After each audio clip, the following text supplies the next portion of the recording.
A few videos ago, we developed the Lebon's rule, the most general form of it, and we're going to use it now for solving specific problems.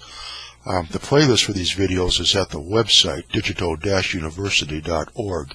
If you go there and click on free calculus videos, and then from there scroll down to where it says differentiation of integrals, you see that the first 3 videos in the series were devoted to developing this most general form of the Lebon's rule. Now, in this video, it's very similar to what we did previously.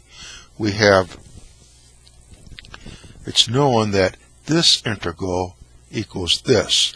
We have several different variables here. We have e to the ax sine of kx, but it's being differentiated with respect to x. And notice also that the limits are constants. They're not variables like they were in some of the previous videos that we worked with. Now, in the last video, what we did was we took the derivative of this integral with respect to a. This integral, we'll call it I. In this video, what we're going to do is take the derivative of I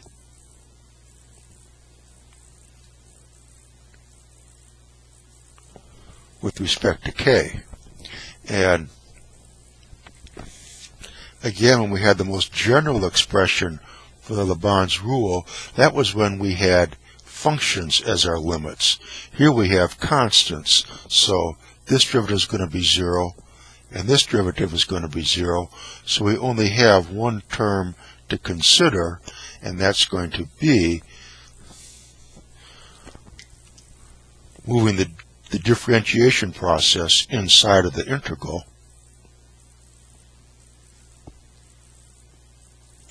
And we'll have it as a partial derivative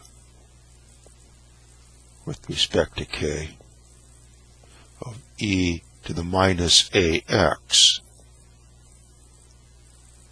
sine of kx dx. And that will equal the partial derivative of this with respect to k.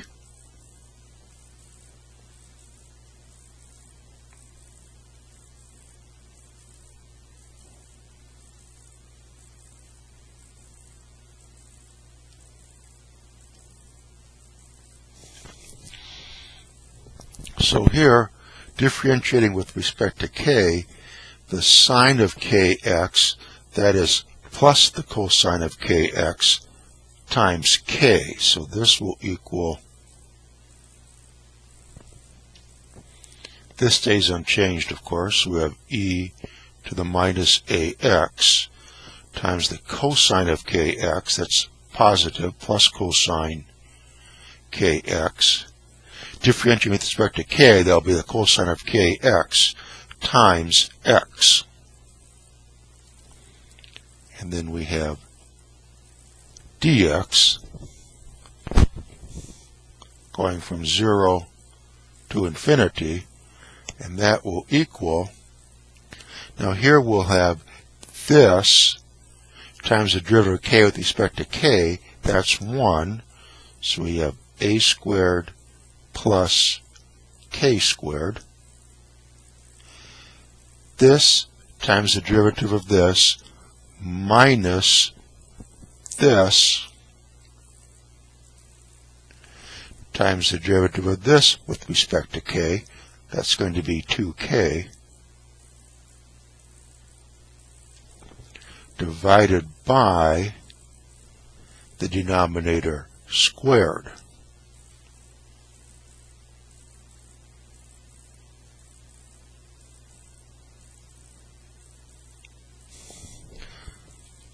Let's get this in better focus. All right, let's see if we did this correctly. Here we want to take the partial of this with respect to k. So it's going to be this times the partial of k with respect to k. That's just 1. Then we have minus this times the partial of this with respect to k. That's going to be 2k divided by the denominator squared. So we have a squared plus k squared minus 2k squared. So that's going to be a squared minus k squared.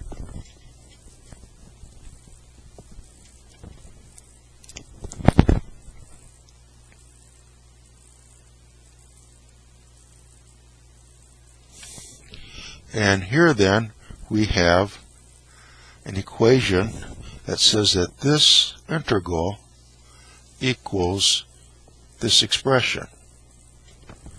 So we started with this integral. We knew what this was. Now we know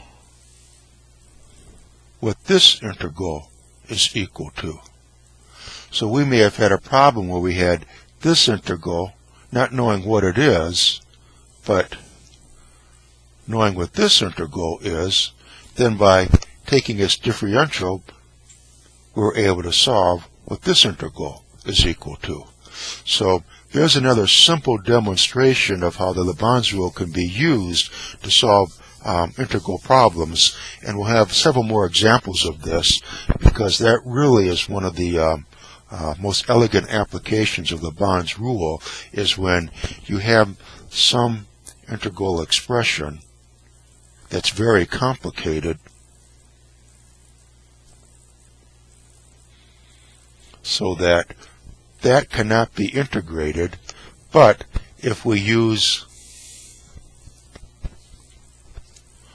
Lebon's rule, we can differentiate it.